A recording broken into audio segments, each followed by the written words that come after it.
to listen to our speakers make the socialist case for leaving the European Union for Scargill. Thank you very much.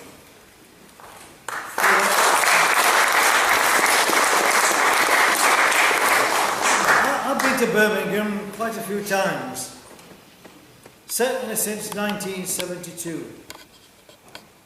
On that occasion, together with workers in many other industries, we brought Birmingham to a complete standstill in a display of working class solidarity, the like of which no one in Britain had ever seen since 1926. It was a turning point in two ways. First of all, it was a boost and a confidence factor for workers, but on the other hand, it was a warning to the ruling class that they had to do things which were ruthless in order to stop any attempt to change the system of society under which we live. I want to make my position clear tonight. I have campaigned against the European bloc since I was literally 16 years of age.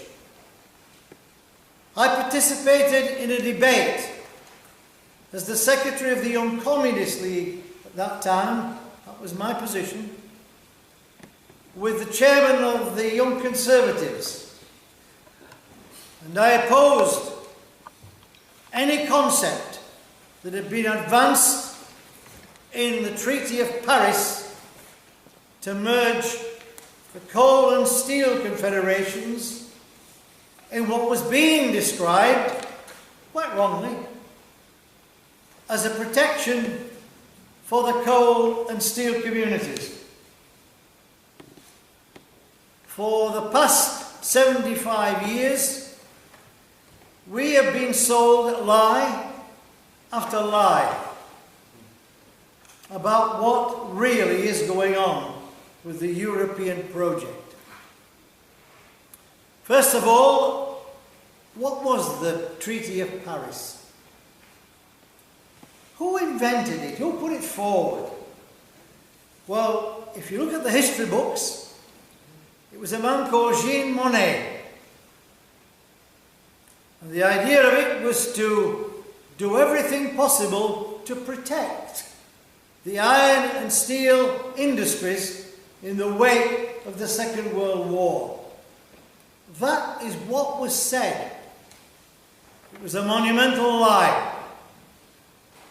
The object of the exercise was to enable the capitalist system to systematically close coal mines throughout every European country and every single steel-producing nation see its closure.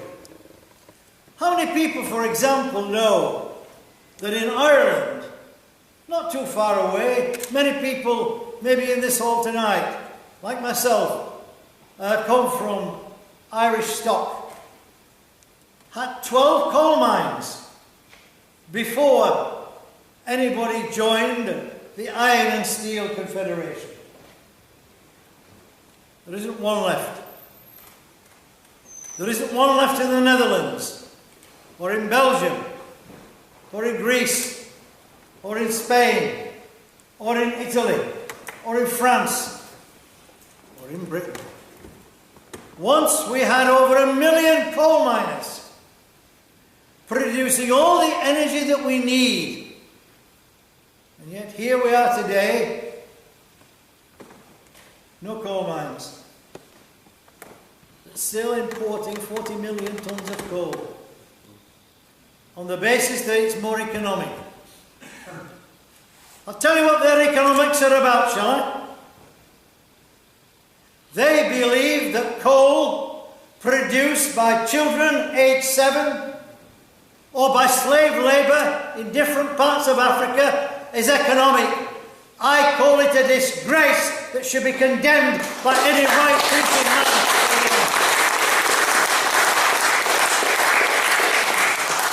That's part of the concept of what was to become the European Common Market. Now, many people believe that there must have been a vote for Britain to join the European Common Market. But it's not true. It was Edward Heath and the Tory government, backed by Labour politicians who should have known better, who took Britain in to the European Common Market in 1972.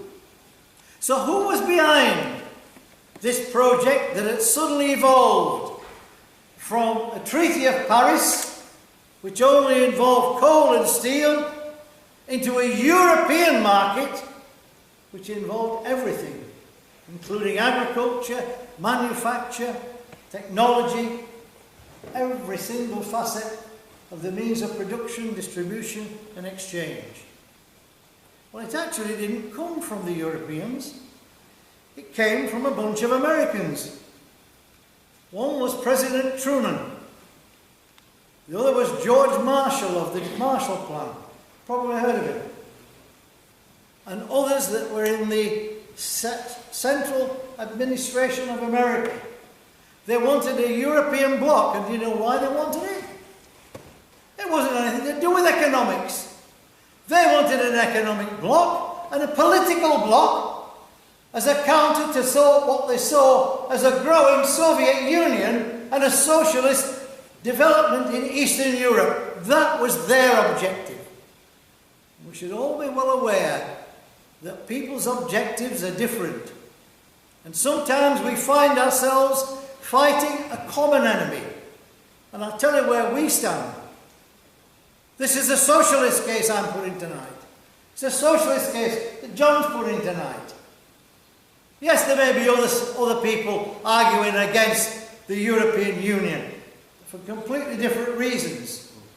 And in the Second World War, the reasons that we fought against fascism was alongside the Soviet Union. And that was right. It doesn't mean Churchill agreed with Stalin or Stalin agreed with Churchill. Quite the opposite. In fact, if Stalin had listened to Churchill, we'd have probably lost.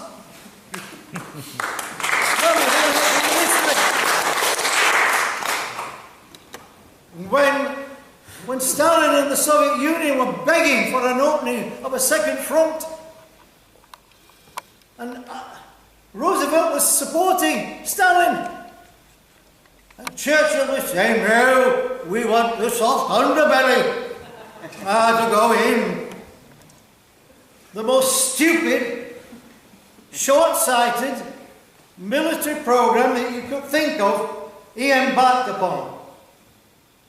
A program, by the way, which cost thousands and thousands of both British and European and also Commonwealth citizens who fought in that campaign.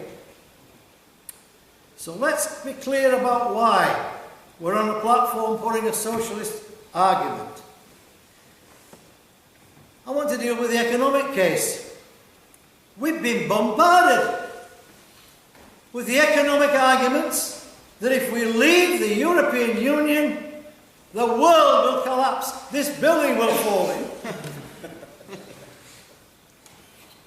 Even people like the crackpot Boris, they're saying, well, there could be a short, sharp shock. To hell with them. Who do they think they're kidding? It hasn't happened in Norway. It didn't happen in Iceland or Liechtenstein or Switzerland. In fact, they're amongst the richest countries in the world. And they're not in the European Union. Of course, they've got to accept one facet. The free movement of labour and capital. And you'll notice one thing missing from the argument of the Tories and the capitalist class. Whilst they'll talk about the inflow of labour and migrant, they will omit talking about the question of the outflow or inflow of capital. But I'll tell you what it means. The capitalist class can move their industries and their factories to wherever they want within the European Union, or even outside it. Dyson, the sweeper man, closed his factories down here and took his workforce to the Far East. In Glasgow, there was a large Volvo plant producing trucks. And one of our comrades up there, Louise McDade, invited me to go and speak at the factory gate because it was going to close. And she said, I'm not too sure, you know, if the workers will come out to listen. But they did. Hundreds of them. And whilst I was speaking, I noticed there were television cameras there. You'll notice, by the way, with your exception, there are no television cameras here tonight. None of our arguments are being put across on BBC or ITV. It's the most biased propaganda that I've seen in my lifetime. Every single news item every night carries a dire warning from either Cameron or Osborne or somebody else, like the Institute of Directors or the CBI, or, you might think interestingly, Goldman Sachs, JP Morgan, all the international financiers, all with warnings about the imminent collapse. Well, let's look at the economics, shall we? I know a bit about economics. Before we went into the European Union, Britain produced 80% of its GDP, its economy, from manufacturing. Today, we produce 10%. Only 10% of our economy is based in manufacturing. In other words, things that we make. Look at the coal industry. None left. But we import 40 million. One of the arguments amongst the do-gooders who said, well, it's the emissions of CO2, carbon dioxide, into the atmosphere. Wrong. You'll not have heard of it, but I'll tell you about it. It's a power station in Canada, in Saskatchewan. It's called the Boundary Power Station. It's powered by coal. And the CO2 emissions have been reduced from 100% to under 10%. There's no other power station produces energy, electricity, in the way that that dam does, because it's using modern technology. The irony is that that technology was born here in Britain. We developed it and then ditched it. If only we were using that, we could have the cheapest energy on the planet. We could practically give it away free. I worked it out in the miners' strike that our pits were so economic, we could give the coal away free, give people £500 to take it, and still make a profit. That's how efficient it was. But it's not just the coal industry. The steel industry is being destroyed. And along with those industries, the attacks are being taken place on pension funds. Because the international financiers are attacking every facet of your living standards. What about Birmingham? The hub, the greatest hub in Europe of motor car manufacturing. Where is it? We don't produce in Britain any large-scale British cars. They've all gone. Well, yes, we produce some that are owned by the Japanese, or the Koreans, or the Germans. We even sold Rolls-Royce and Bentley to them. In fact, I'm not surprised that they haven't sold the Parliament building to them. But if you look in certain countries, they've garnished the manufacture of cars that once belonged to Birmingham. But look around you. the manufacturing base. The only real wealth is that which you produce and use. It's not in the financial institutions in London. I once heard the Communist MP Walagalaka say, you could put on the Queen Mary all the bankers, all the financiers, all the capitalist class on the Queen Mary and sail the bloody thing out, and we wouldn't miss them. But if workers stop for 1 hour, the whole nation will come to a standstill. How right it was.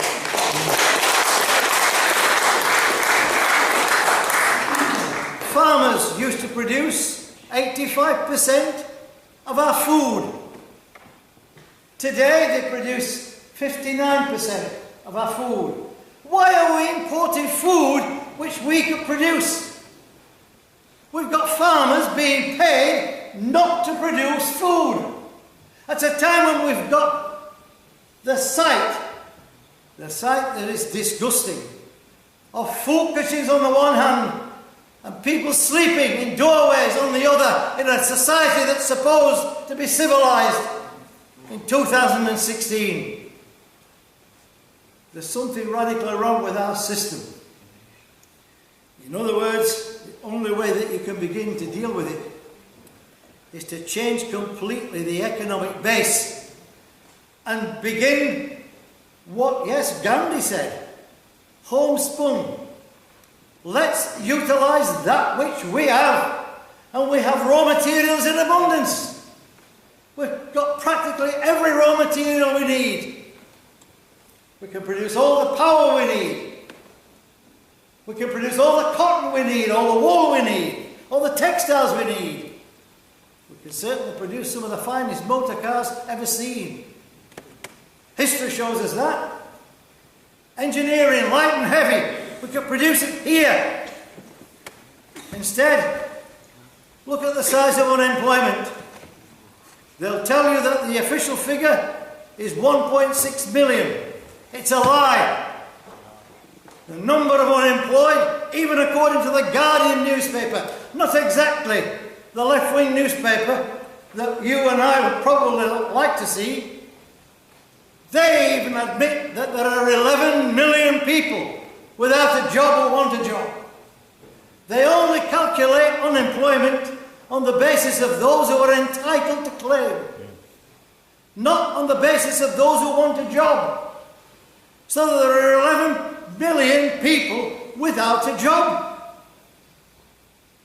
And as a result, they're in poverty.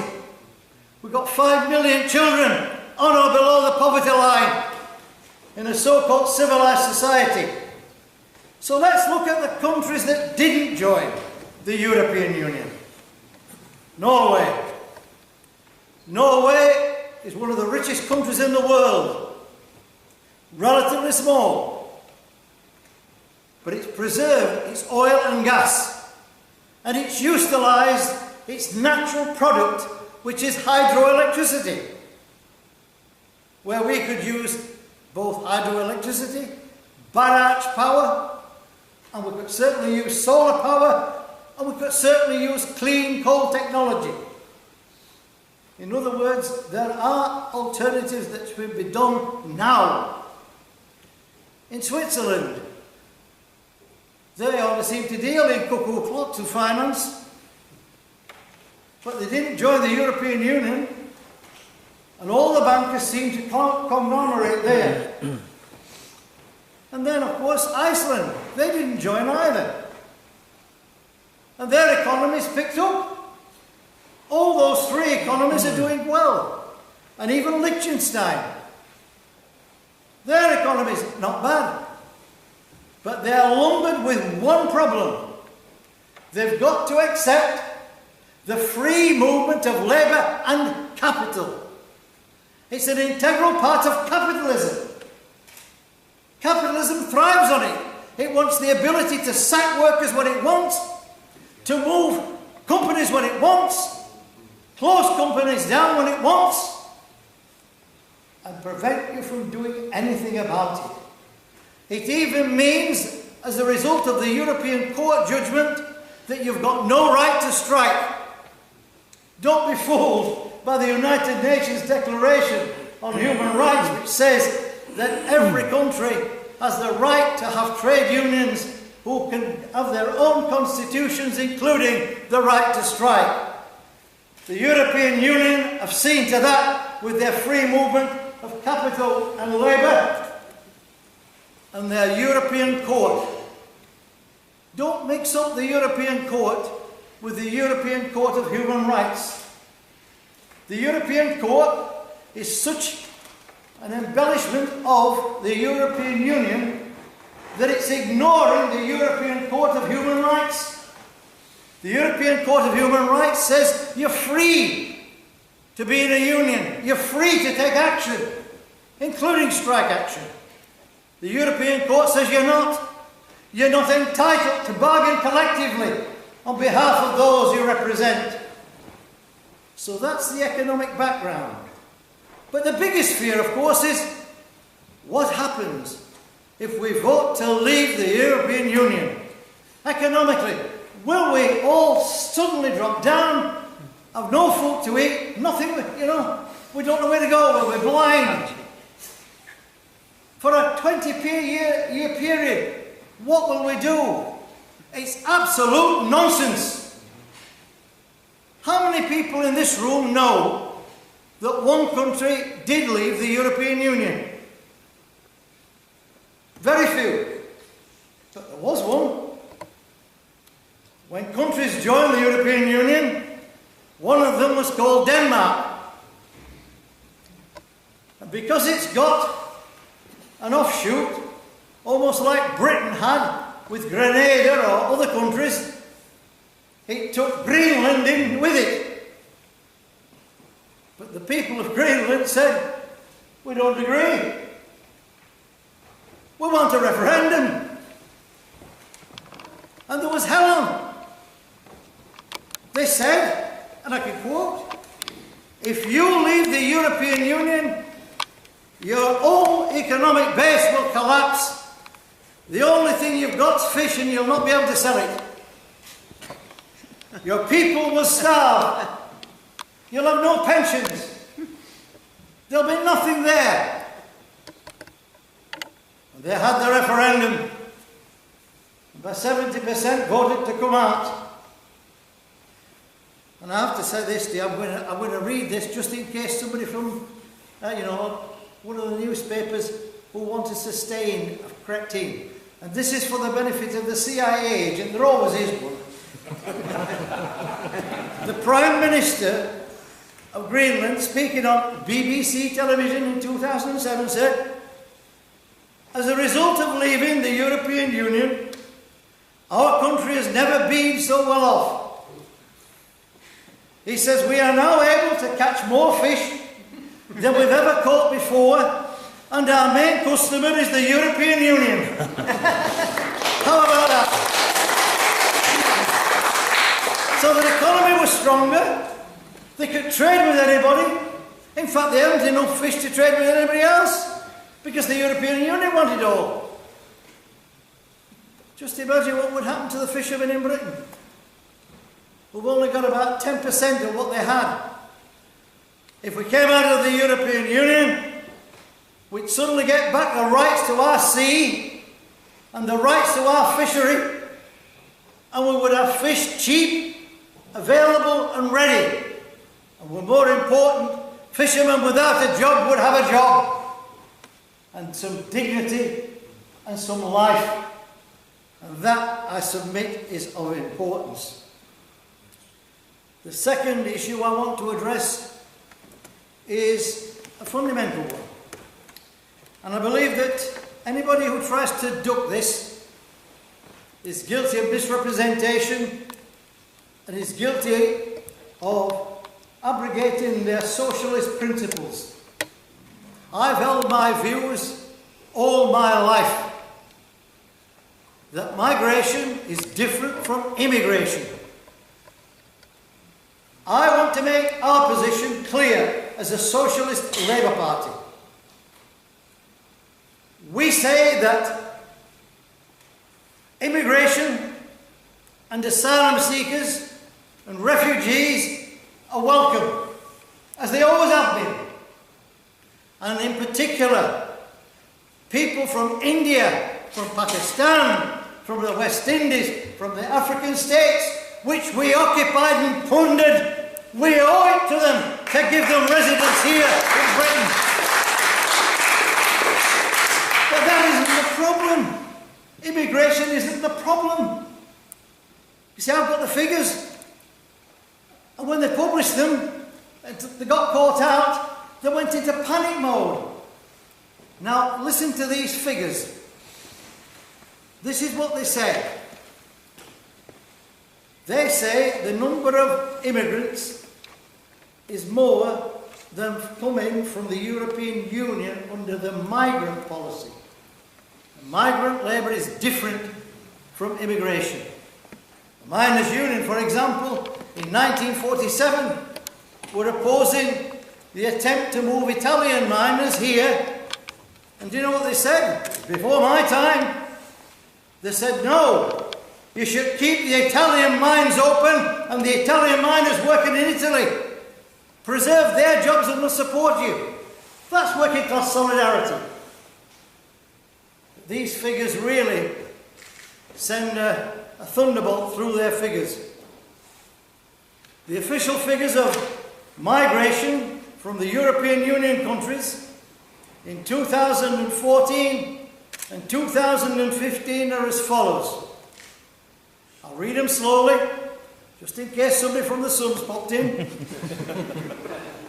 In 2014, they say, the government, their official department, that 223,000 migrants came in from European Union countries. In 2015, they say 257,000 came in from European countries.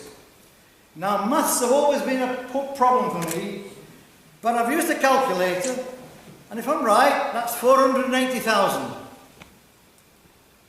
But it's a lie,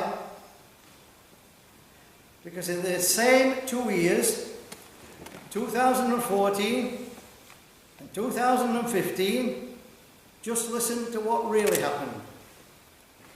In 2014, when they say that from European countries within the European Union, 223,000 came in, the government issued 590,000 national insurance numbers. That means giving a right to work. So where the hell did the difference come from? In 2015, instead of the 257,000 they claim came in, the government issued 630,000 national insurance numbers. And if my maths are right, that's 1,220,000 migrant labourers who came into Britain from European Union countries. A hell of a difference between 480,000. And in overall terms over the years, it's even better from a socialist perspective. The total number of immigrants, whether it be from India, the subcontinent, Pakistan, wherever that the British has held rule, or where there's been genuine refugees or asylum seekers, we've had an average of 250,000 coming in. I want you to think about that figure. That's for immigration. Every year on average. And we've had going out, people emigrating to different parts of the world, 350,000 per year.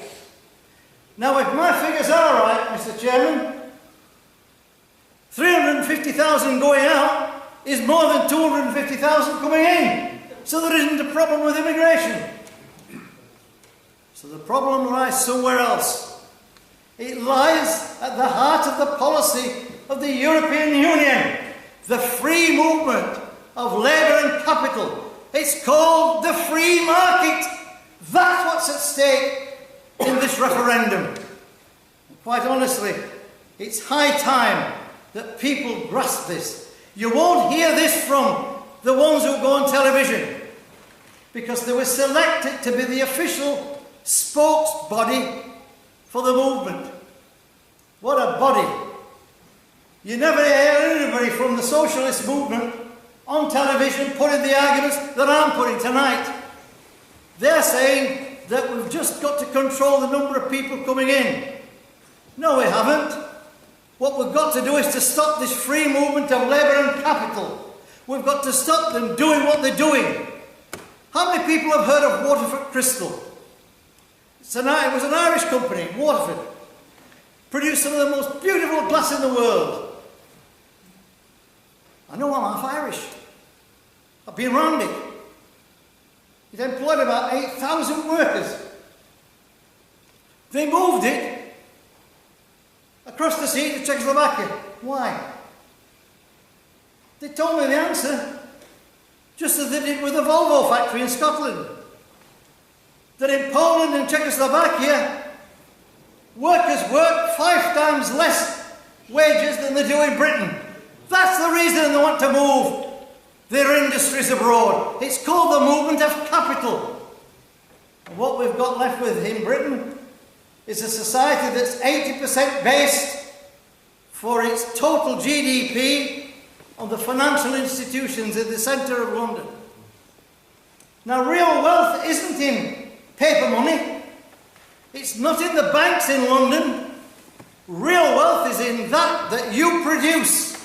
It's the food that you produce. It's the goods that you produce. It's the raw materials that we derive from the earth.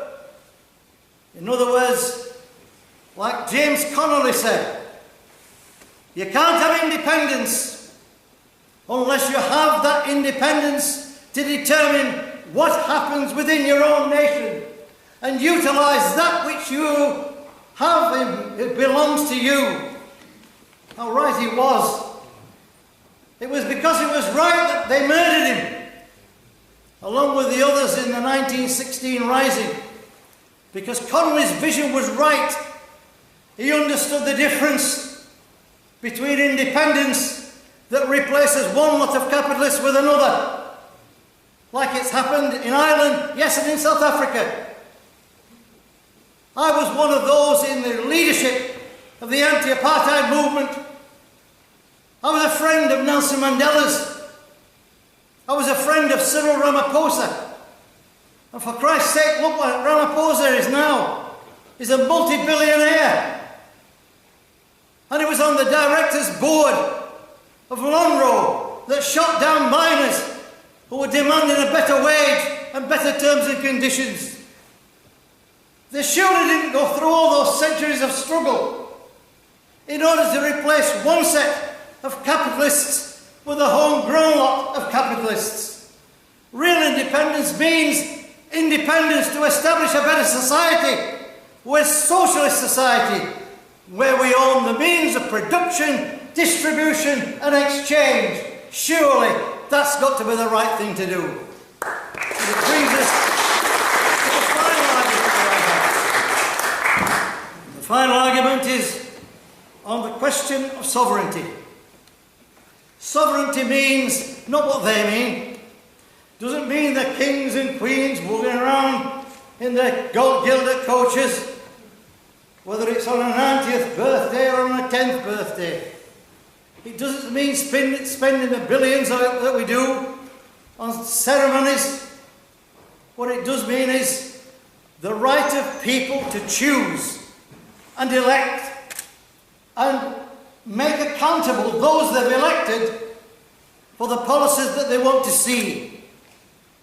That's what's at stake in this battle. Nicola Sturgeon, I've long admired her style. I recognise her argument about independence for Scotland, but what a bloody hypocrite. She wants to get independence from Britain in the event that we leave the European Union in order to give it away to the European bureaucrats who are unelected and unaccountable. That really is. I hate to say this, and I never thought I would have to stand on a platform and say it. I reserve my greatest condemnation, my greatest sadness for the way in which Jeremy Corbyn and John MacDonald have betrayed every principle for which they stood for the last 20 years. I've known them as friends. In fact, John MacDonald worked with us at the ANUM. I stumped the country in 1975 with Tony Benn, yes, and Corbyn, arguing against the whole concept of the European Union. Incidentally, we've never joined the European Union. We did join the European Common Market in 1972 and have a referendum in 1975, and to our eternal shame, we agreed to stay in. I wonder what Tony Benn would think today about this lot, after he stomped this country from one end to the other, arguing against the issue as a socialist on the grounds that you couldn't have the changes that you argue for in socialism, whilst you are a member of a European Union which is controlled by the Troika of the European Central Bank, the commissioners who are unelected, and the powerful finance ministers of the main nations. Don't kid yourself for one moment that people have simply got to be members of the European Union in order to exercise their right of free movement of labour and trade and capital. Turkey, for example, could do what Norway's done, couldn't they? Just join that part of the economic community, but not the European Union, and you would have the same problem. I want to put this to you. When we were out of the European Union, we had a population of 58 million. And that was with immigration that had been going on for years. 58 million. We had a birth rate of, I know it, 1.8.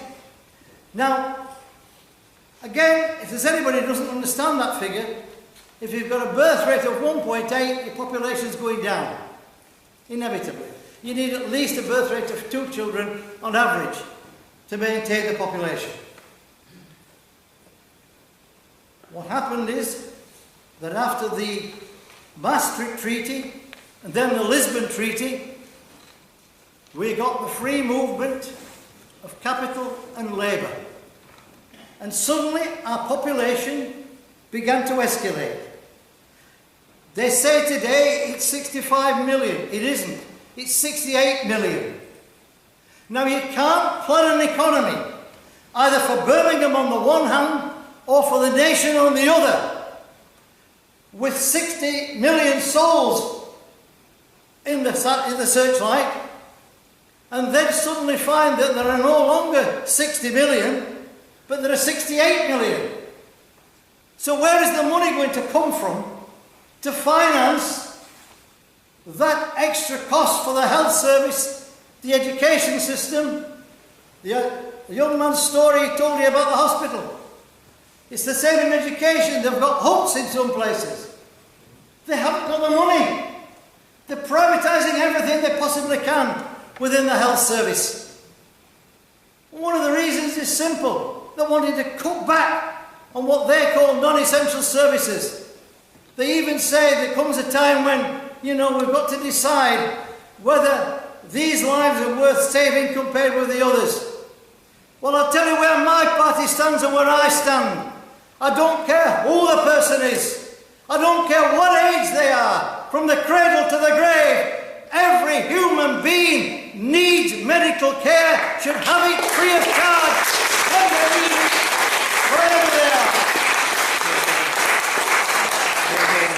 Comrades, I'm saying to you that on the 23rd of this month, you've got a monumentous decision.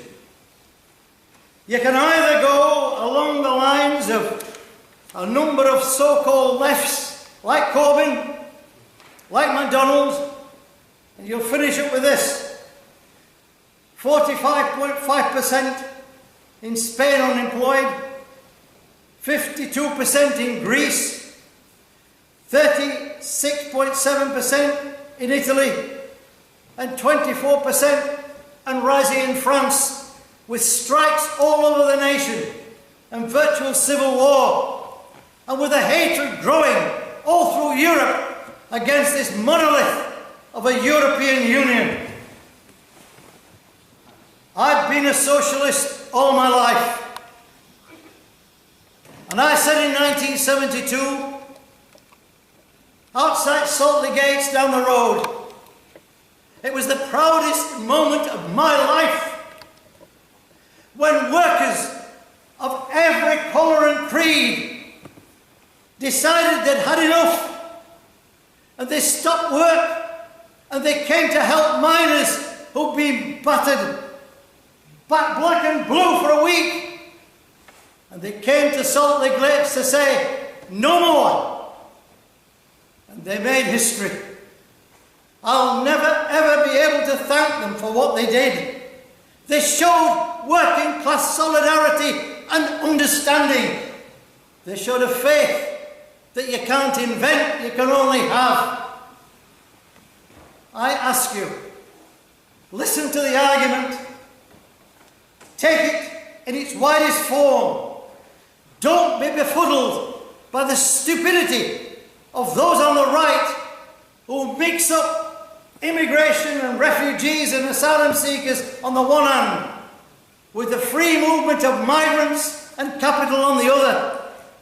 And if you reach that conclusion, then on the 23rd of June, Britain will come out of the European Union and back into the world. And who can we trade with? We can trade as a start with Cuba, with Venezuela, with all those countries, Korea, wherever it may be, or currently being blockaded. My message is a socialist message, a message that could be offered to you by the legendary James Larkin or James Connolly. I want to see, and on the 23rd of June, we've got an opportunity to begin to see this nation begin to exert itself and bring about not merely a withdrawal from Europe and the European Union, but to create the conditions to build in our lifetime a society where we own and control the means of production, distribution and exchange. That's why I'm a socialist.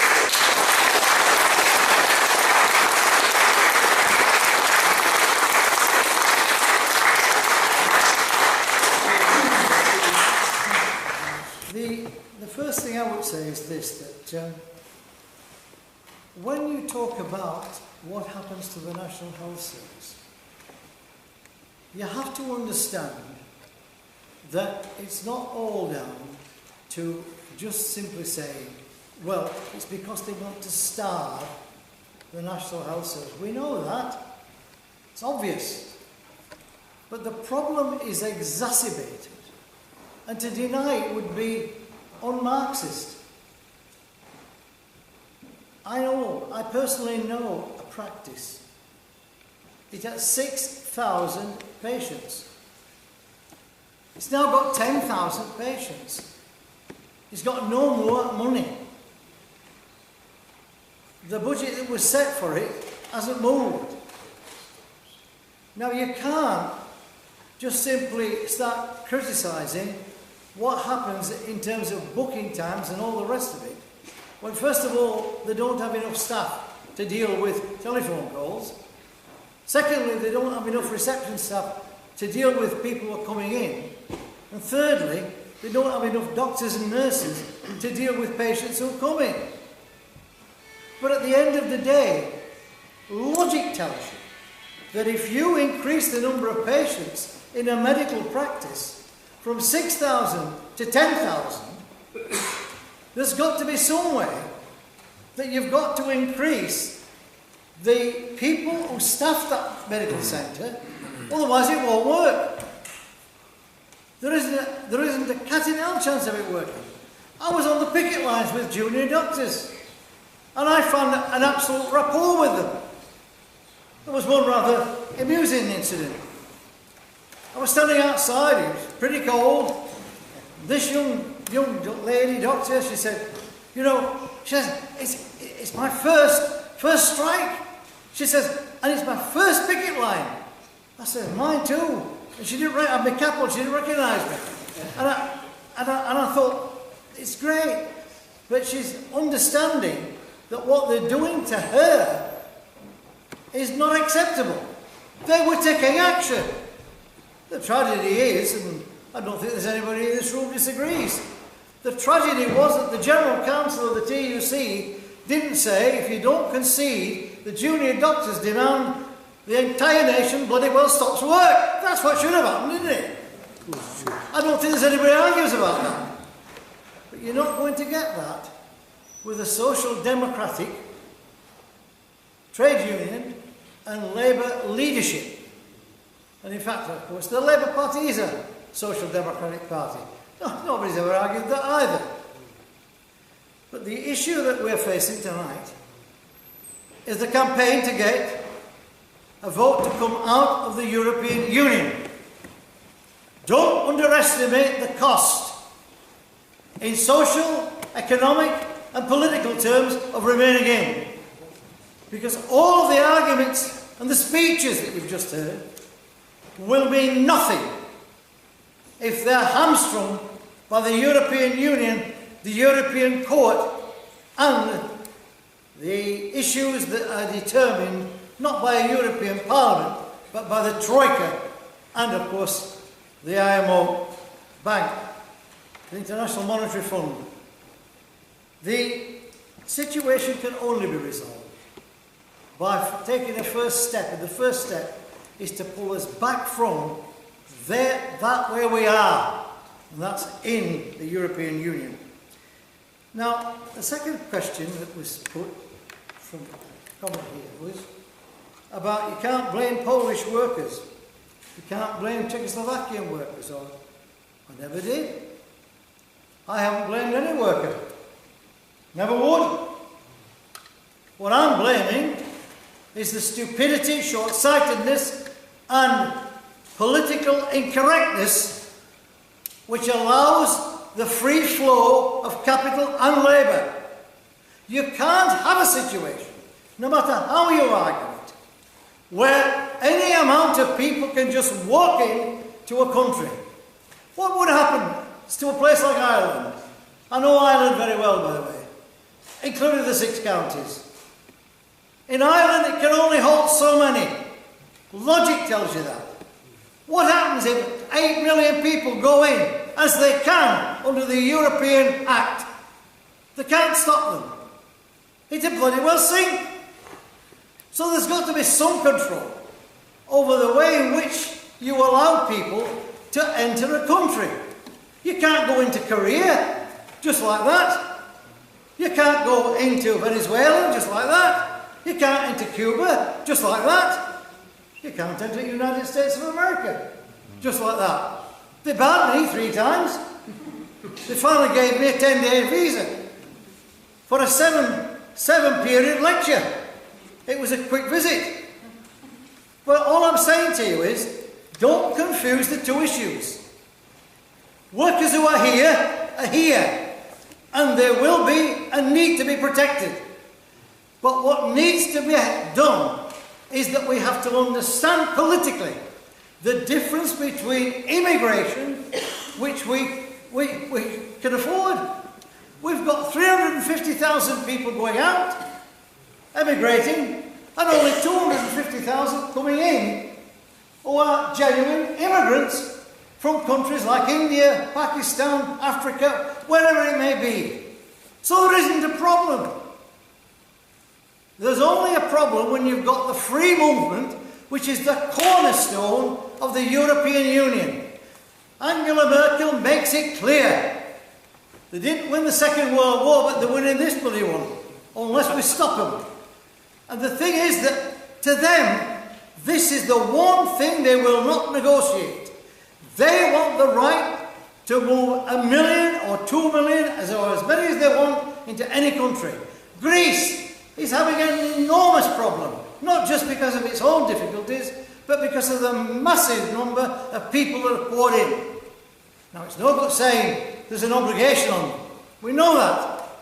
under the European Act and under the United Nations Convention. But you can't keep assimilating uncontrollable inflows of people who have got really no right to just walk into one country from another. Don't forget, in the Soviet Union, when that existed, you couldn't just walk in because a lot of people wanted to walk in for the wrong reasons. A lot of people did, by the way. The only thing to remember is this, that you have to get in your minds that the question of free flow of capital and labour are two sides of the same thing. It means that the capitalist class will implement those policies to move the businesses or raw materials from one country to another, and they'll move labour power from one country to another in order to exploit it. All the arguments in the world won't remove that fact. Of course people will come because they can get a better wage here. But the best comradely way we could deal with it is to say to them, stand on your feet, fight back in your own country, and we'll support you. I remember being castigated when I said that Lech Wałęsa was an agent of the state. Solidarność was never a trade union. It was a political movement. And the trade union movement in Britain were castigating me, as was the Labour Party. Who was right? Them or me? In other words, you've got to look at what you're getting. And I'm telling you now, you've got to stop. And you can only stop it by coming out of the European Union. Without that, you'll never stop the inflow, A, of migrant labour, and B, the outflow of capital. And I don't mean finance, I'm talking about capital as a whole. Thirdly, this issue of nuclear power.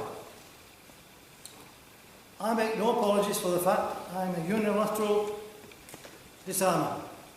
I've been all my life. I tell you, there is no defence against nuclear war. And it gives me no satisfaction to think for one moment that if someone fires a nuclear weapon that will destroy 10 million people, that we would have the satisfaction of firing one back. It's the policy of the stupidity, the idiocy of any government or any individual. And I'm sorry, but that's a fact. I'll tell you one of the things that convinced me. In 1957, I went to the Soviet Union. I was only 18 years of age, and I was standing in Red Square. Previous night I'd been introducing 3 jazz bands to a mass audience. But this night was called the Peace Night.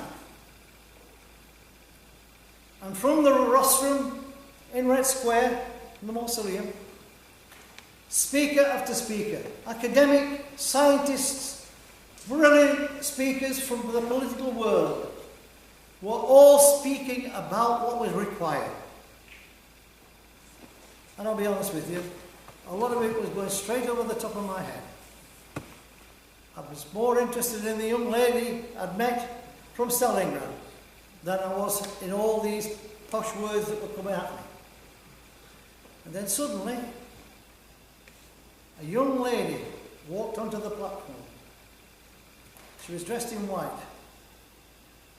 She was a Japanese girl. And she spoke very slowly, very quietly. And she told this mass audience that she was dying. And she said she was dying as a result of the atomic bomb in Nagasaki, in Japan. And she did plead with the audience to be hateful, vengeful.